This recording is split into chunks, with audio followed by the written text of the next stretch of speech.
Graça e a paz do Senhor Jesus. Mais uma vez aqui o nosso Connect, com alegria, diante do Senhor, recebendo os nossos irmãos que falam de Cristo, assim como nós falamos, mas falam muitas vezes em situações bem peculiares.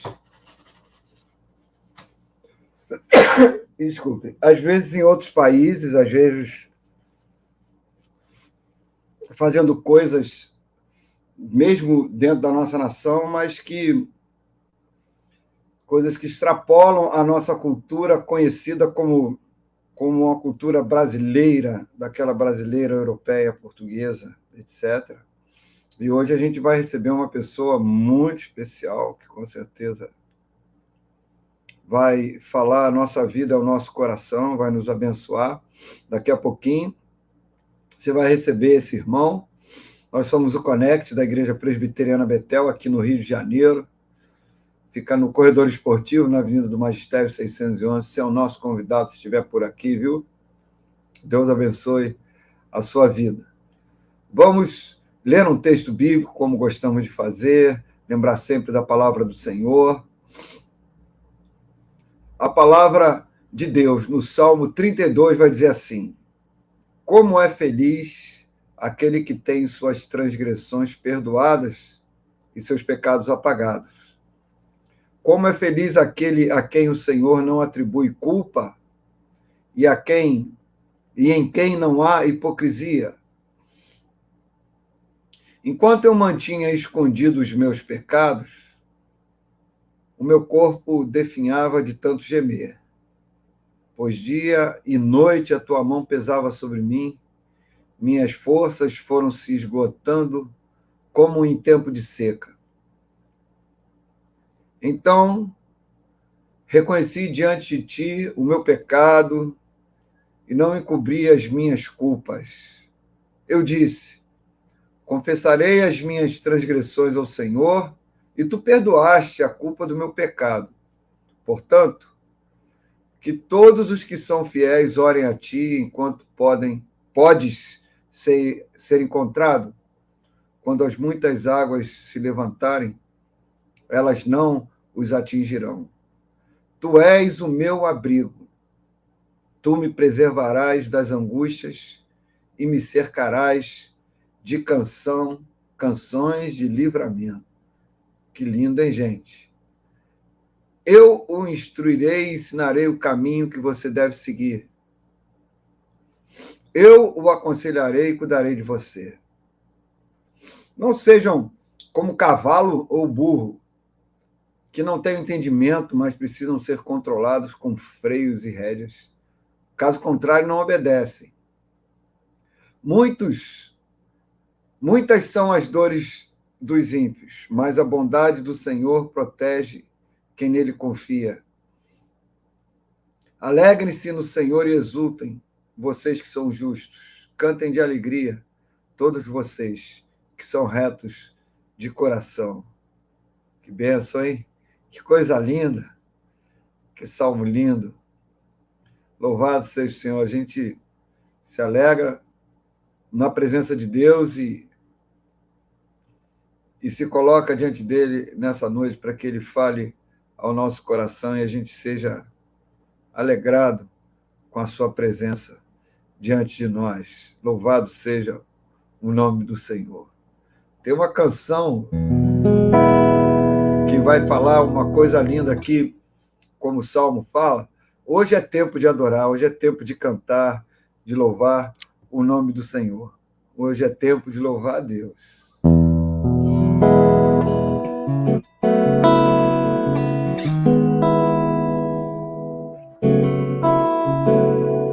Hoje é tempo de louvar a Deus.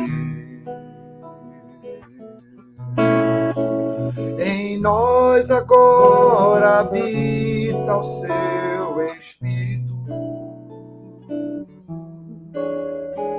Então é só cantar e a Cristo exaltar, e sua glória encherá este lugar. Vem louvar,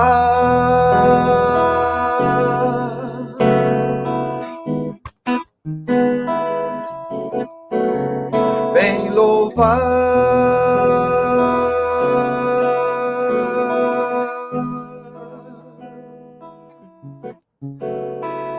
no meio dos louvores Deus habita, e é seu prazer cumprir o que nos diz. Então é só cantar e a Cristo exaltar, e sua glória encherá este lugar. Vem louvar,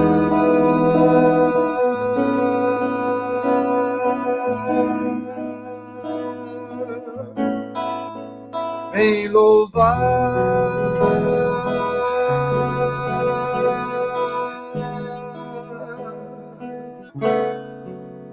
vem louvar. Coisa linda, né? Hoje é tempo de louvar a Deus. Exalte o nome do Senhor, Ele é digno de todo louvor e de toda adoração. Nosso Deus, o Deus eterno, Criador de todas as coisas, sustentador de todas as coisas. Deus imutável, Deus tremendo, Deus soberano, que no seu grande amor e na sua economia amorosa divina, resolveu que nós fizéssemos também parte do seu plano de redenção aqui na terra. Louvado seja o nome do Senhor. Deus chama homens através de homens. Louvado seja o nome do Senhor. Vamos orar, vamos agradecer ao Senhor. Nós te bendizemos, Senhor.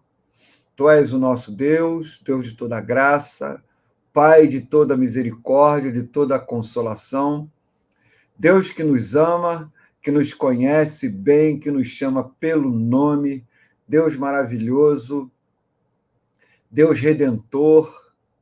Age, Senhor, na nossa vida, continua agindo.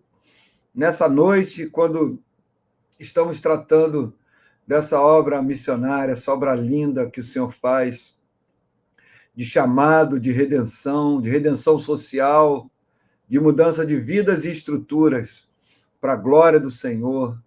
Muito obrigado, Senhor. Muito obrigado pelo privilégio que temos. Nós te agradecemos e bendizemos o teu nome, orando em nome de Jesus. Amém. Amém. Eu gostaria agora de assistir com vocês, nós vamos assistir um trailerzinho que tem muito a ver, tem tudo a ver com o que a gente vai conversar aqui com o nosso convidado de hoje. Solta aí, Chiquinho.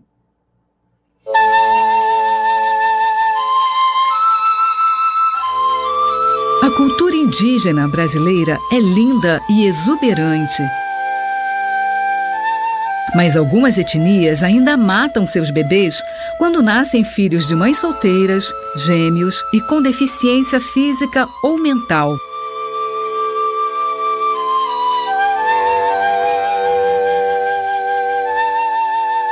Eu nasci na tribo Suruahá, uma tribo semi-isolada e bem distante no Amazonas. Quando eu nasci, a minha mãe me chamou de Hakani, porque eu era muito alegre. Mas o nome Hakani também me lembra todo o sofrimento que eu vivi. Eu quase fui morta. Bateram nela, então o irmão primeiro com um facão, bateu na... Ela tem até hoje marca aqui no rosto, marca na cabeça, porque eles bateram com o facão e ela desmaiou também. Mas só que ela acordou, então ela acordou e gritou. Então ela escapou de ser enterrada justamente por isso, porque ela acordou e gritou. Então foram 3 anos de abandono total.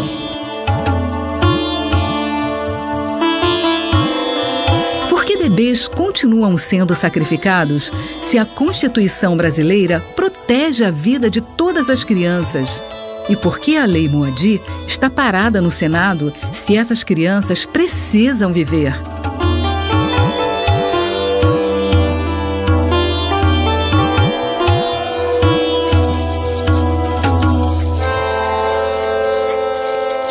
Nani, Eu Sobrevivi. Este filme vai te mostrar o drama de crianças indígenas vítimas do infanticídio no Brasil e a comovente história de redenção de outras que foram salvas. Assista hoje no YouTube, canal João Luiz de Oliveira. Inscreva-se e habilite o sininho. Projeto Sobreviventes. Chiquinho, bota o João aí para conversar comigo aí. Ô, João, que bom te receber de novo. Graças a Deus, João.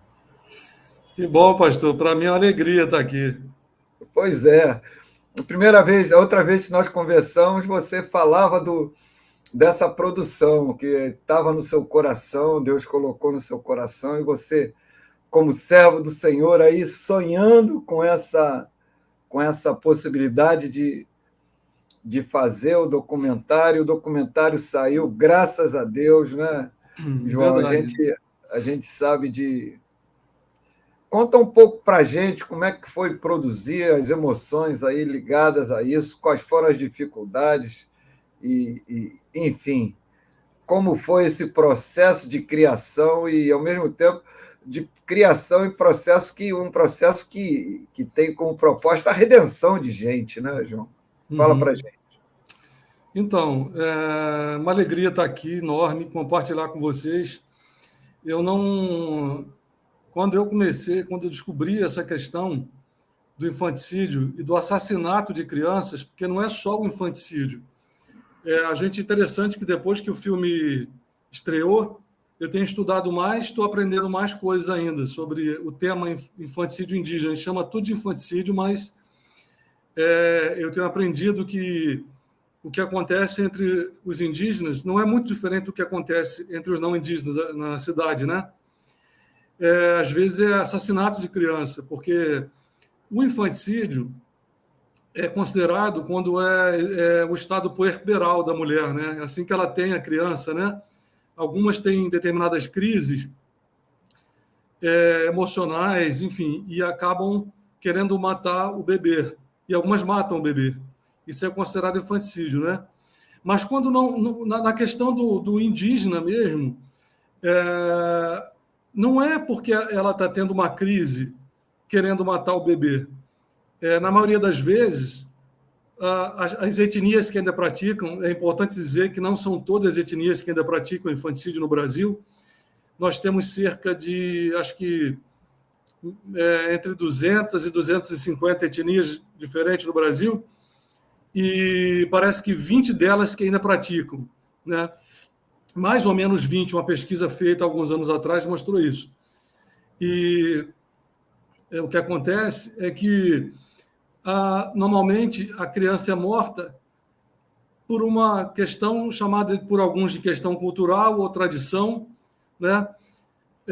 Questão moral entre eles, por exemplo, uma mãe mãe solteira. Em algumas etnias, esse bebê tem que ser morto. E muitas vezes a mãe nem quer matar. Sabe, pastor, que algumas mães se suicidam de tanta tristeza, né? Algumas se suicidam. E tem pai que se suicida também, de tristeza. Mas, às vezes, é uma ordem da liderança da etnia, que aquela criança, no caso, quando é filho de mãe solteira, né? Um caso extraconjugal que houve, ou quando se descobre logo que a criança nasce, que ela tem alguma deficiência física, por exemplo, e em algumas dessas etnias isso é considerado maldição. Ou não é considerado maldição, mas aquela criança, eles acham que ela vai dar muito trabalho e eles não vão ter condições de criar aquela criança, de caçar para aquela criança ou de se movimentar de um lugar para o outro. Algumas etnias ainda são nômades. Então, eles acham que o melhor vai ser que aquela criança não viva, não sobreviva, né? E ela é morta. Às vezes, ela tem 1 ano, 2 anos, 3 anos, 5 anos. Eu já soube de criança com 10 anos sendo morta, sendo enterrada com a mãe que morreu, porque ninguém sabia, ninguém, segundo a tribo, ninguém ia poder criar aquela criança.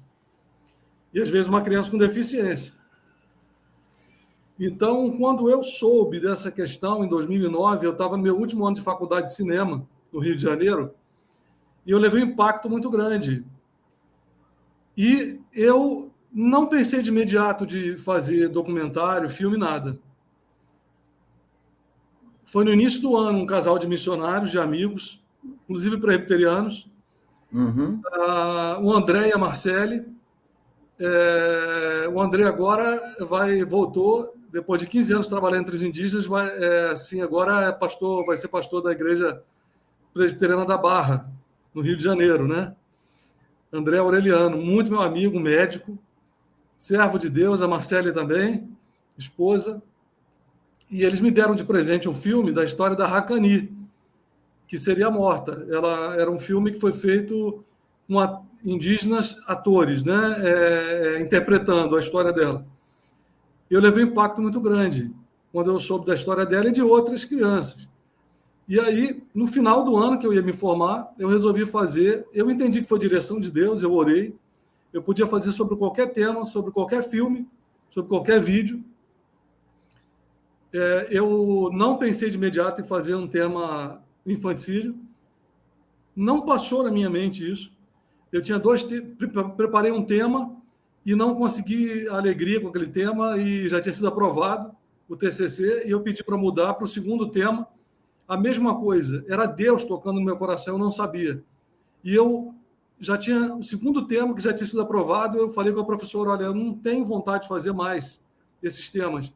E aí, pastor, fui para casa ajoelhar, é o que o crente faz, né? Quando ele não...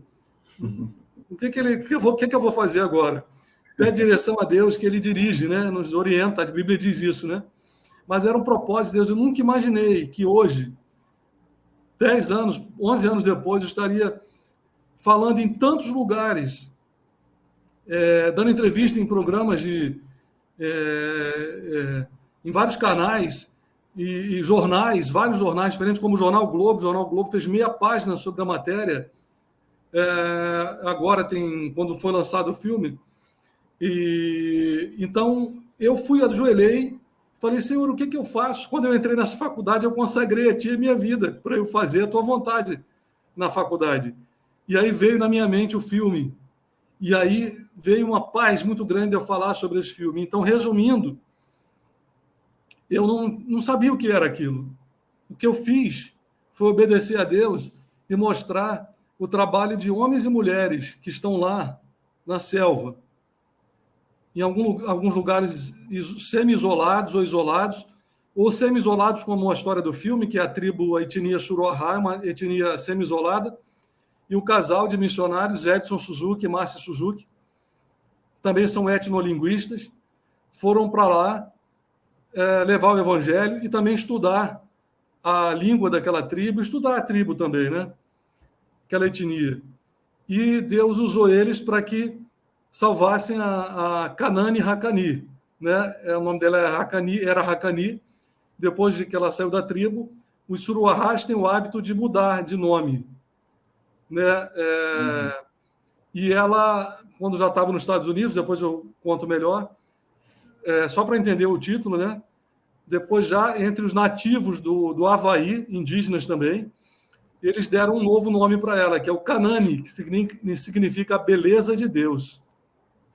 Que bonito, hein? É interessante isso, né? Ela foi salva, né? E eu já posso falar sobre como é que foi a história? Você vai falar daqui a pouquinho. Eu vou te deixar daqui a pouco com o pessoal e você vai trazer aquela palavra, inclusive, de despertamento missionário. Mas eu tô sabendo que o vídeo está indo por aí, já tem. Você já foi entrevistado por gente que quer saber disso, para usar como tese de bioética, tem o pessoal escrevendo sobre isso já nas faculdades de Direito. Conta para a gente aí. A repercussão do vídeo no meio não cristão, como é que está? Então, eu estou maravilhado com isso, né? Porque Deus está usando esse filme para atingir cristãos e não cristãos, como o senhor falou. A semana retrasada, eu recebi uma mensagem de um aluno de uma universidade do Pará, do curso de psicologia, da matéria de bioética. Ele disse que assistiu o documentário, eu não sei como ele conheceu o documentário, está no meu canal do YouTube, mas ele conheceu e ele sentiu um desejo enorme de falar sobre a questão. E aí ele pediu para me entrevistar, para mandar, mandou as perguntas, eu gravei em vídeo, mandei para ele. Ele entrevistou várias outras pessoas e botou vários trechos do filme. Então, eles foram muito felizes no trabalho, na apresentação do trabalho, na nota, né, que receberam também, na avaliação. E eu achei maravilhoso isso, saber que uma turma de uma faculdade de psicologia conheceu a questão do infanticídio através desse documentário e foi despertada para fazer um trabalho falando sobre essa questão, como é que a vida dessas crianças é importante, né? Então, uma alegria enorme. Ontem eu fui chamado na minha igreja, conversei com uma estudante de direito, está se formando, e ela disse que assistiu o documentário agora, acho que semana passada, e ela resolveu fazer o trabalho de conclusão do curso de Direito, falando sobre o infanticídio indígena. Me deu uma alegria muito grande e saber que, através desse filme, algumas pessoas estão conhecendo a questão e querem lutar também, ficam comovidas com a história de crianças que continuam sendo mortas, né? É uma tristeza saber que o infanticídio e o assassinato de crianças não parou. Da mesma maneira que não parou na cidade, não parou também entre os indígenas, né? Porque o infanticídio acontece entre não indígenas e indígenas. O assassinato de crianças acontece entre não indígenas na cidade e também entre os indígenas, né? Então, eu estou muito feliz com a repercussão. Já fui falar em alguns programas, em lives, né? Programas de TV, e é maravilhoso ver a interação das pessoas, o impacto que elas recebem vendo o documentário. O documentário tem 38 minutos, não é um documentário grande. O impacto que elas têm e como elas querem ajudar essas crianças. É interessante, por exemplo, que o cristão ele quer logo orar por essas crianças e pelas mães e pais dessas crianças, orar pelos missionários que estão trabalhando, pelos agentes de saúde, porque alguns missionários, quando salvam essas crianças, eles são acusados de interferir na cultura indígena por alguns especialistas na área indígena. Eles são acusados de preconceito, de várias outras coisas, né? A própria Damares, ela ajudou uma criança indígena, que hoje é filha dela, a Lulu, né? E a ministra Damares foi acusada de sequestrar uma criança, mesmo tendo a autorização dos pais para criar essa criança, para levar essa criança para a cidade e para tratar essa criança do que ela precisava em termos de tratamento médico, psicológico, emocional e espiritual, né? Hoje, interessante que eu participei de um fórum falando sobre violência contra a criança indígena também, e a Damares falou no fórum. O fórum foi promovido pelo Ministério da Mulher, da Família e dos Direitos Humanos, e ela deu uma palavra sobre isso, né? Que hoje ela divide, vamos dizer assim, ela é mãe da Lulu junto com os pais da Lulu, que são indígenas, né? E é uma coisa linda. Por que essas pessoas que salvam essas crianças que vão ser mortas ou que seriam mortas têm que ser acusadas de sequestro ou de que interferem e que atrapalham e que subvertem a cultura indígena? Isso tem que acabar nesse país. Acabar. A Constituição brasileira, ela defende a cultura indígena. Ela diz que todos os povos tradicionais têm que ter o direito de defender a sua cultura. Mas ela diz também que a vida está acima da cultura. Então, é o que está dito.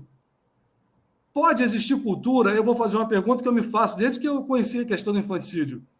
É possível existir cultura sem existir vida humana, pastor? Não, é claro que não. Eu não sou especialista, não sou antropólogo, não sou especialista em questão indígena, não sou advogado, Mas eu acho que é tão fácil entender isso, não é? Sem dúvida. O livro de Provérbios, lá no capítulo 31, fala uma coisa muito linda. Abre a tua boca em favor do mudo. Essas crianças do mudo, aqueles que não têm expressão, De todos os seja necessitados, social, os necessitados. Então, vejamos. Existe alguém mais exposto do que uma criança? Então, a sociedade tem que ser porta-voz de uma verdade, dessa que a vida é inalienável, que a vida está acima de cultura e tudo. É verdade. Eu não posso criar um grupo e nem posso fazer parte de um grupo, por mais tradicional que ele seja, cuja cultura, né, cujo princípio seja esse, que o só permitir já não é correto. Agora, efetuar, claro, fica totalmente fora de questão. Eu queria até fazer uma coisa com você, aproveitar, deixar a palavra com você. Com certeza, nós temos aí coisa que você vai mostrar, e você vai, enquanto vai vendo os slides, vai falando para a gente, trazendo uma palavra de despertamento, de engajamento nosso nisso. Nós precisamos nos engajar. A vida importa. A vida do negro importa. Black Life Matters, como eles escrevem. Isso. A vida do índio também importa. Do índiozinho. Verdade. A vida da criança também importa. A vida do branco importa.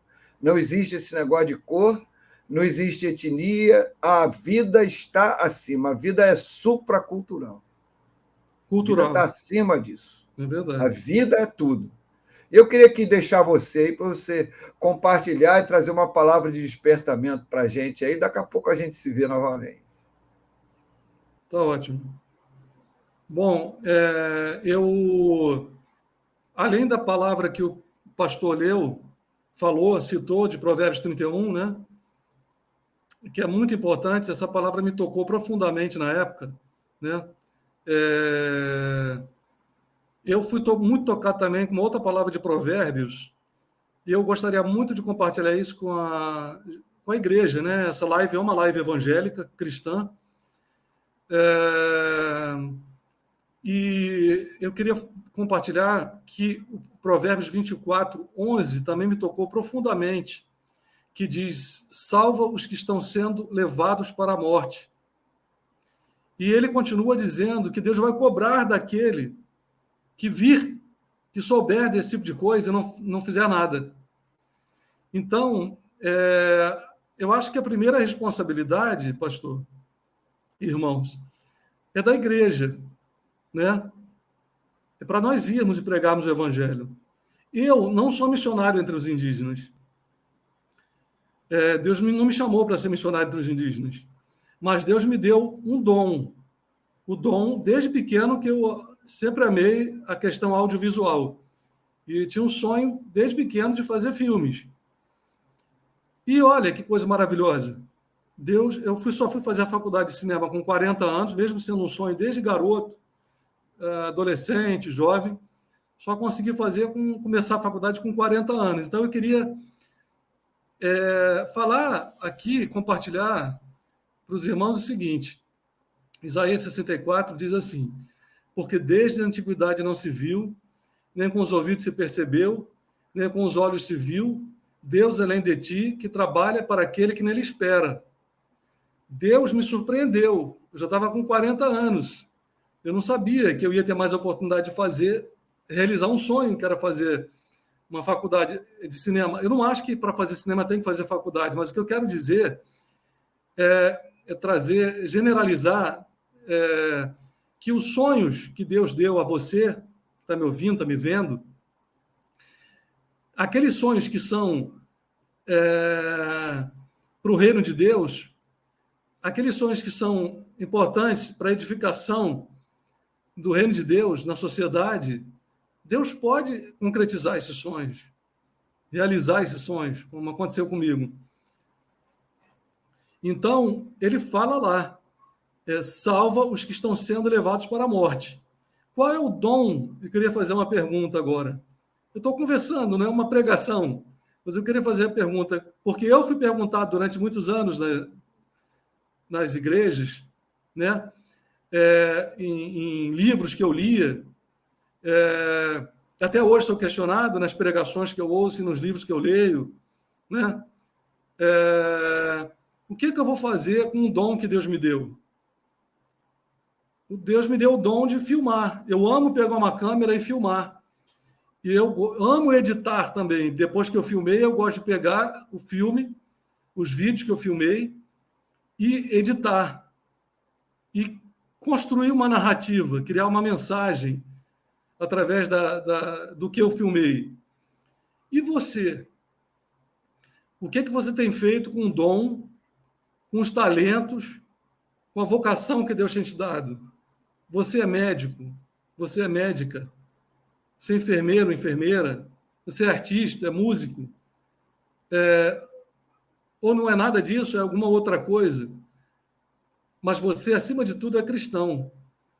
E você tem o dom da vida. E você pode consagrar a Deus o dom que Ele te deu em qualquer área e fazer a vontade dEle. Quando cristãos evangélicos veem o filme, eles pensam logo em orar por essas crianças, orar pelos missionários. Isso é muito importante, tem que ser feito, né? E pensam em apoiar também os missionários, as iniciativas missionárias que têm sido feitas, né, para salvar essas crianças, para aliviar a dor dessas crianças, né? Como a Atini, que é uma casa em Brasília, que foi fundada mais de 10 anos, quase 15 anos atrás, para salvar essas crianças e as famílias, e apoiar as famílias. Foi fundada por missionários, por antropólogos, pessoas da sociedade civil, se sentiram tocadas por essa questão e entenderam que tinham que fazer alguma coisa. Aí eu queria falar também o seguinte, que me toca muito quando eu vejo alguns não evangélicos, depois que assistem o filme, eles, quando a gente está participando, eu estou participando de alguma live, ou falando em algum fórum, né, e tem um chat aberto, né, e as pessoas estão falando ali, mandando mensagens, eu acho tão interessante isso, que normalmente aqueles que não são evangélicos, eles perguntam imediatamente se tem alguma iniciativa da sociedade civil ou do governo, ou alguma política pública sendo feita, realizada, para salvar essas crianças e apoiar essas crianças. É muito interessante isso, que uma pessoa que se sente tocada pela vida, o pastor Álvaro falou agora que a vida está acima de qualquer cultura. É interessante isso, que a pessoa que valoriza a vida, independentemente dela ser evangélica ou não, dela ser cristã ou não, aquele que valoriza a vida, ele se sente logo tocado por essa questão do infanticídio, do assassinato de crianças indígenas, e ele quer logo saber se existe alguma iniciativa sendo feita ou alguma iniciativa que pode ser feita para salvar essas crianças, apoiar crianças e famílias, se essas crianças podem ser tiradas das aldeias e serem resgatadas, e aquelas que têm algum problema físico ou mental, que elas possam ser tratadas, né? Existem algumas iniciativas sendo feitas, né? Mas eu queria enfatizar ainda mais para o cristão, né? Lembre-se disso, o que a Bíblia fala, salva os que estão sendo levados para a morte. Não é só uma questão espiritual, a gente tem que pregar o evangelho, levar o evangelho para aqueles que não conhecem a palavra de Deus, para que eles sejam salvos, conheçam a Cristo, o recebam como o Senhor das suas vidas e sejam salvos, né? Tenham a vida eterna. Mas é para que também essas crianças que estão sendo mortas sejam salvas também, a vida delas seja preservada, né? Então, a minha mensagem para a igreja é que se lembre disso, que a palavra de Deus diz lá em Provérbios e em outros lugares, em outros momentos, a palavra diz no Antigo e no Novo Testamento, a palavra de Deus mostra isso. Quando queriam matar Moisés, né? E aí as parteiras salvaram Moisés, né? Quando queriam matar Jesus, né? Herodes, infanticídio, assassinato de criança. E Jesus foi preservado, né? Nosso Salvador foi preservado para nos salvar. Então, para a igreja é que orem por essas crianças, orem pela família dessas crianças, orem pelas etnias que ainda praticam o infanticídio. Isso é uma ordem de Jesus Cristo, uma ordem da palavra de Deus para nós. Todos nós. Você não precisa ir lá numa tribo para fazer a tua parte. Você pode orar em casa. Você pode fazer isso. Você pode contribuir com missionários que estão lá. Você pode contribuir com outras iniciativas que são realizadas para salvar essas crianças. Isso é muito importante. Eu acho que, para mim, é o fundamental. Pode orar pelos missionários que estão dedicando a vida deles para salvar essas crianças. Estão levando o evangelho, estão sendo perseguidos, estão sendo acusados de destruir a cultura indígena ou outra cultura de povos tradicionais, mas eles estão firmes ali. Que eles sabem que, apesar da perseguição que eles sofrem, vale a pena o trabalho que eles estão fazendo. Eles estão obedecendo ao Senhor Jesus. E Jesus falou que nós seríamos perseguidos, né? Então, eles estão sendo perseguidos, mas eles estão firmes ali. Então, nós podemos orar por esses missionários. Orar por uma liderança indígena que Deus tem levantado, pastores indígenas, missionários indígenas, que estão, às vezes, saem da tribo deles, vão para a cidade, estudam, se formam na área de saúde, de educação e outras áreas, e voltam para a tribo para trabalhar, mas também para levar o evangelho. Alguns desses convertidos, quantos pastores estão fazendo isso? Né? Rapidamente, eu queria contar a história de um pastor chamado Renato Sanumá, um indígena Yanomami, que ele, quando soube da história da Hakani, né? Essa história do nosso documentário, mas ele soube através do mesmo filme que eu conhecia, Hakani, né? Acho que 10, 11 anos atrás, ele resolveu salvar crianças que seriam sacrificadas, crianças abandonadas, e ele tem cerca de 50 crianças que ele cuida, ele e alguns missionários, alguns indígenas e mulheres indígenas também, que cuidam dessas crianças. Ele é um servo de Deus, ele é um pastor. Ele não deixou de ser indígena, ele ama a cultura dele, mas ele sabe o valor da vida. Ele conhece o valor do evangelho, da salvação. Então, certamente, ele vai levar vida para essas crianças, salvando essas crianças, preservando a vida delas, física, né? Mas também a vida espiritual delas, levando o evangelho para elas também. Então, era essa palavra que eu queria dar para a igreja: orar por essas crianças, pelas famílias dessas crianças, orar pelos missionários e ajudar a todos aqueles que estão trabalhando para que essas crianças e esses indígenas conheçam o evangelho de Jesus Cristo. Essa é a minha palavra, pastor. Se puder passar agora as imagens. Isso, seria bom passar as imagens para o pessoal ver. Aí você vai narrando. Ótimo. Aí cada imagem para a gente entender o que acontece, né? Bom, essa é a Budini, que é a mãe da Hakani. Essa é a Hakani recém-nascida, é a Kanani Hakani, né? Como eu falei. Ela recém-nascida e ela tem, depois de algum tempo, já acho que com 2 ou 3 anos, os pais perceberam, e aí a tribo também percebeu, que ela não andava, e o irmãozinho dela também não. Eles já estavam na idade, no tempo de caminhar, de falar, mas eles não andavam nem falavam, já com 2, 3 anos. né? Ele era mais velho do que ela acho que ele tinha 3 anos e ela acho que tinha 2. E ela e o marido já tinham mais 3 filhos mais velhos, normais, perfeitos fisicamente. E a liderança entendeu que essas crianças, no caso dessa etnia, no caso deles, acharam que era maldição. E que se essas crianças não fossem mortas, toda a tribo seria amaldiçoada. E competia aos pais sacrificarem a criança. E os pais não tiveram coragem de matar os filhos. E eles foram para a mata e comeram uma raiz venenosa e se suicidaram. É uma etnia também, a etnia Suruahá, onde há muito suicídio também.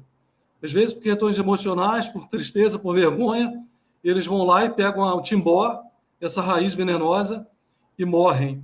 E eu conheço missionários que viveram nessa tribo anos e eles viram algumas desses indígenas se matando e eles disseram que essa morte é horrível. Meu Deus, que tristeza. Não conhecer o Evangelho e fazer isso. Veja como é importante orar por esses indígenas que ainda praticam, né, o suicídio e o infanticídio e o assassinato de crianças, né? Bom, se quiser passar uma outra foto, aí é a Hakani já com acho que 2 ou 3 anos já, o irmãozinho dela foi morto, foi enterrado, ela seria morta também, mas ela bateram com facão nela, como tinham feito com o irmão dela, ela desmaiou, bateram no rosto aqui, na cabeça, mas ela acordou antes de ser enterrada, começou a chorar muito, e o irmãozinho dela, o Bibi, parece que ele tinha 8 anos na época, ele salvou ela, ele não deixou ela ser morta. E ele ficou criando ela, ele lutava para que ela pudesse comer, ela não podia mais ficar dentro da oca, porque ela é considerada maldição, e ela ficava na beira da oca, e ele fazia o que ele podia para dar comida para ela. E às vezes ela comia resto, né, como os missionários contam, ela comia muito resto de comida e coisas que ele conseguia para ela, né? Vocês veem aí, olha o corpinho dela, né? A magreza dela, né? Muito triste. Pode passar, por favor. Aí foi quando os missionários receberam o Bibi. Só voltando um pouquinho, o Bibi, ele falou que não tinha mais condições de cuidar dela. E aí a tribo e a avó dela e os irmãos mais velhos permitiram que os missionários ficassem com ela. Então, os missionários começaram a cuidar dela e pediram autorização à FUNAI. Só conseguiram depois de 1 mês por rádio e depois de 1 mês conseguiram autorização. Levaram ela para Porto Velho e conseguiram a ajuda de um médico voluntário que ele descobriu que o problema dela era hipotireoidismo, né? E era um problema que poderia ser tratado, né?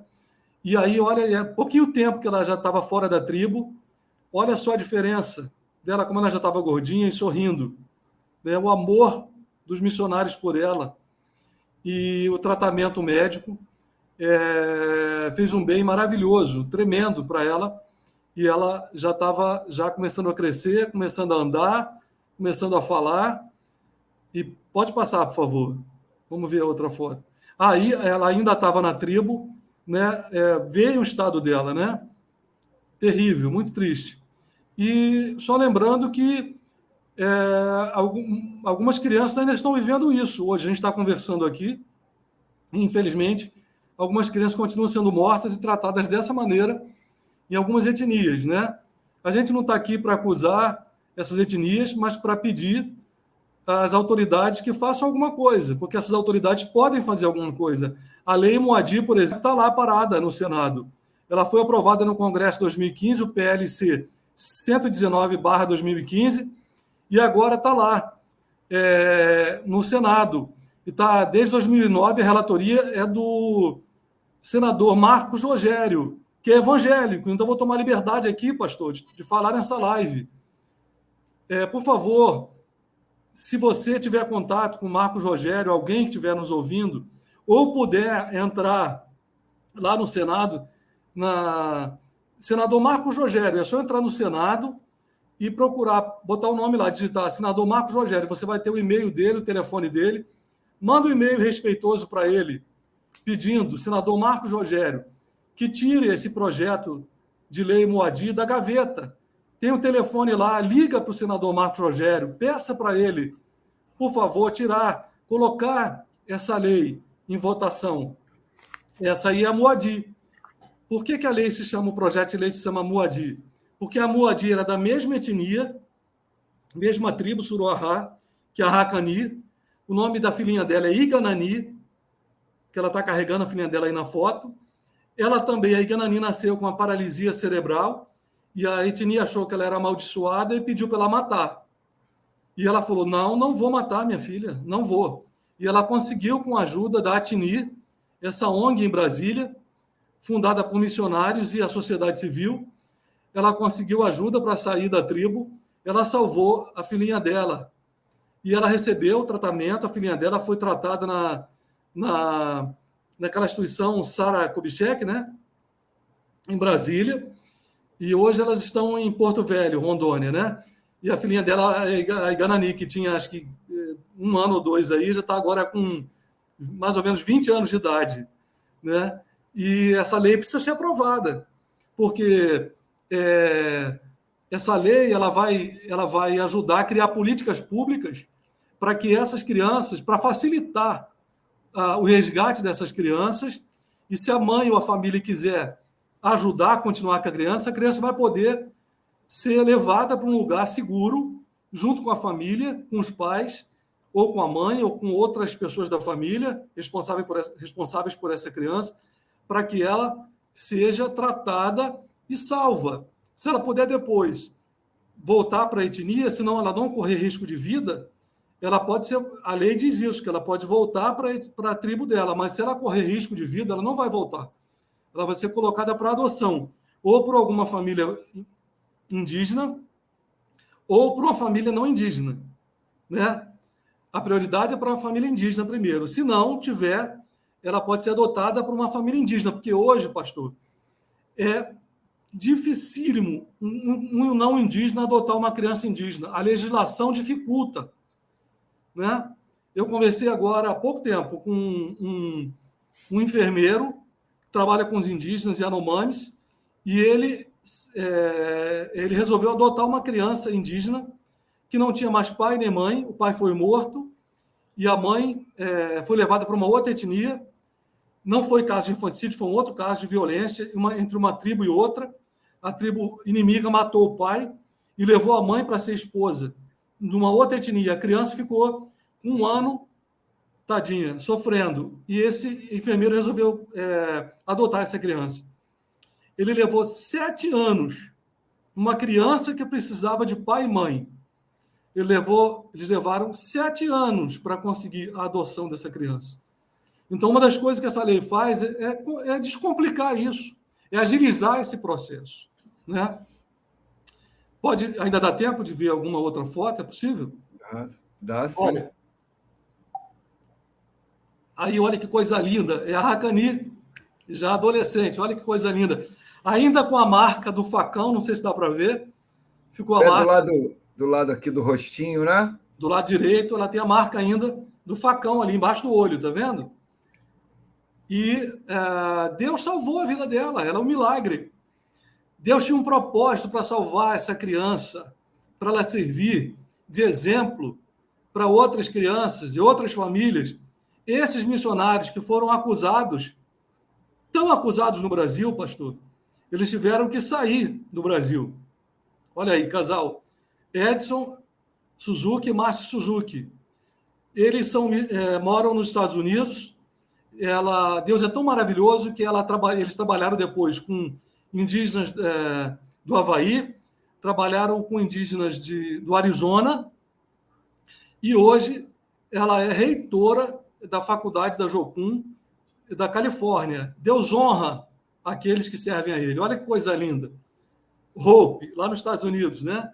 Conseguiram asilo político para ela não voltar, porque olha o absurdo, pastor. Eles me contaram que eles pediram asilo político porque 10 anos atrás, mais ou menos, antes de saírem do Brasil, numa reunião com a FUNAI e com o Ministério Público, eles ouviram da FUNAI e do Ministério Público que era possível, que eles iam tentar reverter a adoção dela para que ela não ficasse mais com esse casal. Agora, imagina essa criança voltar para uma tribo, ela teria que voltar para a tribo dela. Imagina essa criança voltar para a tribo sem os pais. Os pais tinham se matado. Os irmãos não queriam mais ficar com ela. Tenta imaginar uma situação dessa. Isso é uma coisa terrível, gente. Tem que mudar. Tem que mudar isso. Não é possível viver num país que tem leis e isso continuar sendo chamado de cultura. Isso é perversidade contra uma criança. Eu acho isso. E é mesmo. Então, louvado seja Deus que ela foi salva. Está aí, olha que coisa linda, a Hakani. Canane e Hakani, a beleza de Deus, está aí. Ó. Então, vamos orar, né? E vamos lutar. Uma coisa é orar e a outra é fazer a nossa parte. Ligar para o senador Marcos Rogério, mandar um e-mail para ele respeitoso, ligar para o gabinete dele. Vamos fazer isso, para que essa lei seja aprovada. Isso é o dever também do cristão. Ele tem que orar, ele tem que ir e ele tem que fazer esse tipo de coisa.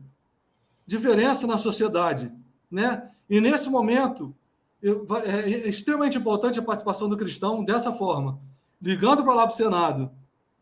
Não pense que não vai fazer efeito o teu telefonema. Ah, mas só eu vou ligar. Não, não pensa isso.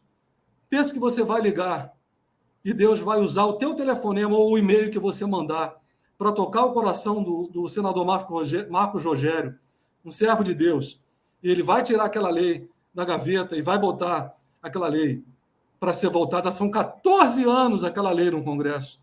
Não é possível mais aceitar isso, gente. Pelo amor de Deus. Quantas outras leis que não fazem bem nenhuma sociedade foram aprovadas nesse período? E essa lei está lá, né? É um desabafo que eu estou fazendo. Porque vocês não têm noção. Nós estamos mostrando 3 ou 4 histórias de crianças no filme, mas vocês não têm noção de quantas histórias eu ouvi e outras que eu já filmei estão guardadas para o próximo documentário. E quanta gente, por causa desse documentário, Canane e Eu Sobrevivi, está fazendo contato comigo e com o Projeto Sobreviventes, o nosso projeto, para contar outras histórias que eu fico chocado. Chocado. Graças a Deus. Graças a Deus pela tua vida aí, meu irmão. Eu sou um privilegiado, pastor. Privilegiado por estar compartilhando com vocês. E só para fechar, privilegiado por Deus estar usando o meu dom, a minha vocação, para fazer esse filme que foi feito. E eu peço que Ele me dê condições de usar o dom, o talento, a vocação que Ele me deu para fazer filmes, não só sobre crianças indígenas, mas sobre outras que sofrem com abuso sexual, violência, nas cidades também, aborto. Eu tenho colocado a minha vida diante de Deus. Peço que orem por mim também, para que Deus me dê graça, me guarde, me capacite e levante homens e mulheres que queiram contribuir, porque tudo isso é dinheiro que a gente gasta. Eu levava, às vezes, 2, 3 anos para fazer uma viagem, né? E depois, para montar o filme, foi 1 ano ou mais para irmãos ajudando com ofertas. Então, isso é importante também, né? A contribuição para que o trabalho seja feito e que ele venha, né, à tona, as pessoas vejam o trabalho, a denúncia seja feita e essas crianças sejam abençoadas, né, numa linguagem mais bíblica, né? Salvas e abençoadas através do povo de Deus. Amém. Então, veja aí, você que está nos assistindo, que talvez você, como eu, tenha ficado assim. Eu já conhecia o conteúdo, o filme e a história. Essa turma, o Rogério esteve lá na igreja, né? E foi uma bênção lá, através do nosso departamento de missões, da Vaneide, da turma que está lá. Mas vejam só, meus irmãos queridos, vejam só. Num momento em que nunca se deu tanta tanto valor à informação, essa coisa da mídia é muito importante. A gente tem aqui um irmão que tem formação e que quer continuar através das mídias e através das ferramentas que Deus deu para ele, da formação que ele tem, do chamado. Isso é um chamado.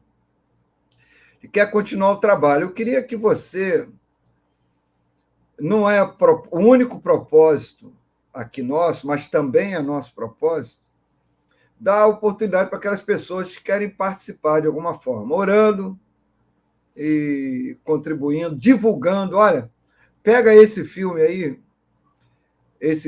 o documentário é curto, pega esse documentário e passa para quantas pessoas você conseguir passar. Divulga isso. Divulga isso. Já é uma grande coisa. Agora, como o João disse, tem mais material aí, né, João, para produzir mais coisas. Então, tem aqui, ó, tem o Pix do João, e a forma mais fácil é essa mesmo. É através do Pix. Você vai lá no seu banco, ali na caixa, ali, ou no seu aplicativo, você faz uma transferência para a conta do João. O Pix dele é o CPF dele, que eu consigo ler daqui. Se eu consigo, você também consegue. 851-814-63720. Você pode anotar, ou você pode pausar o vídeo, anotar e mandar uma oferta, porque essa oferta vai ser bem usada, hein? Vai ser usada. E se você também quiser conversar, dar uma sugestão, alguma coisa, abençoar a vida do Marcos, tem um WhatsApp dele, a vida do João, tem o WhatsApp dele, que é de Brasília, né? 996300206. É do projeto, fica comigo. É do projeto. O projeto Sobreviventes. Projetos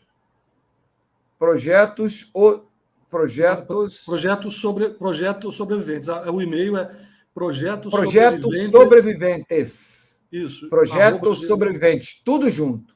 @gmail.com. Está aí o WhatsApp, está aí o e-mail, está aí o Pix para você participar. Eu queria aproveitar, agradecer a você, João, mais uma vez, a sua presença aqui com a gente, tá? E assim que puder, a gente quer que você vá lá na igreja, exiba esse conteúdo e fale, divulgue, ore com a gente e abençoe a vida da gente. No momento, eu tenho um privilégio aqui, junto com as pessoas que estão nos assistindo e com as pessoas, com certeza, que gostariam de fazer. Eu gostaria de fazer uma oração por você, pela sua vida. Obrigado, amém. Para Deus abençoar a sua vida, seu ministério, o seu trabalho na obra do Senhor. Amém. Deus querido, nós queremos te agradecer pela vida do teu servo. Abençoa a vida dele, Senhor, no seu trabalho e, com certeza, nos desafios que virão. Dá a ele criatividade, recursos, Senhor, que a cada dia os filmes continuem sendo bem produzidos e a produção seja boa, seja agradável, seja uma denúncia para o bem e uma voz para aqueles que não têm voz. Nós te agradecemos, Senhor, muito obrigado por esse dia. Fala, Senhor, ao nosso coração, usa a vida do teu servo, nós oramos em nome de Jesus. Amém, Senhor. Amém. Amém. Pastor, muito obrigado, pastor. Para mim foi uma honra estar aqui de novo. Eu agradeço a oportunidade de poder compartilhar esse filme. Espero também que Deus leve aonde Ele quiser, como está levando, né? E, enfim, se eu for ao Rio, vou ter uma honra, vai ser um prazer, uma honra estar com vocês. Muito obrigado mais uma vez pela oportunidade de compartilhar. Ótimo, meu irmão. Até lá, fica na paz do Senhor, recebe nosso abraço, nós vamos estar orando por você. E você que está em casa, receba aí que a paz do Senhor esteja sobre sua vida, sobre a sua família, sobre os seus, hoje e para sempre. Amém. Deus abençoe. Tchau.